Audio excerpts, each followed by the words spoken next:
వ్యాప్తంగా అందరినీ కూడా కదిలించింది.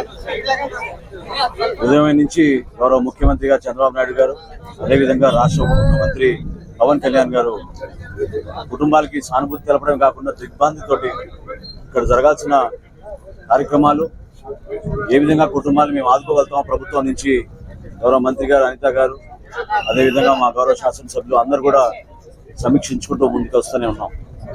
ఈ సమయంలో ప్రాణాలు కోల్పోయిన కుటుంబాలకి మనస్ఫూర్తిగా రాష్ట్ర ప్రభుత్వం నుంచి ప్రజల పక్షాన వాళ్ళందరినీ కూడా ధైర్యంగా ఉండమని, ఖచ్చితంగా ప్రభుత్వం నుంచి మేము ఆదుకోవాల్సిన మా చర్యలు కానివ్వండి, ఏ విధంగా కుటుంబాలకు భరోసా కల్పించగలుగుతామో తప్పకుండా కల్పిస్తాం.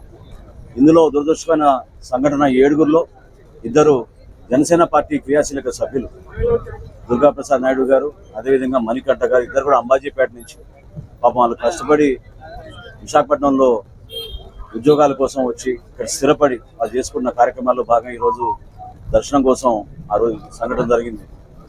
మనస్ఫూర్తిగా ముందుగా మా పార్టీ నుంచి పవన్ కళ్యాణ్ గారి తరఫున, రాష్ట్ర ప్రజల పక్షాన గౌరవ ముఖ్యమంత్రి గారి తరఫున, మా అందరి తరఫున ఆ కుటుంబాలకి మేము అండగా నిలబడతామని, తప్పకుండా ఇటువంటి సంఘటనల గురించి పూర్తి స్థాయిలో విచారణ జరిపిస్తున్నారు మినిస్టర్ గారు.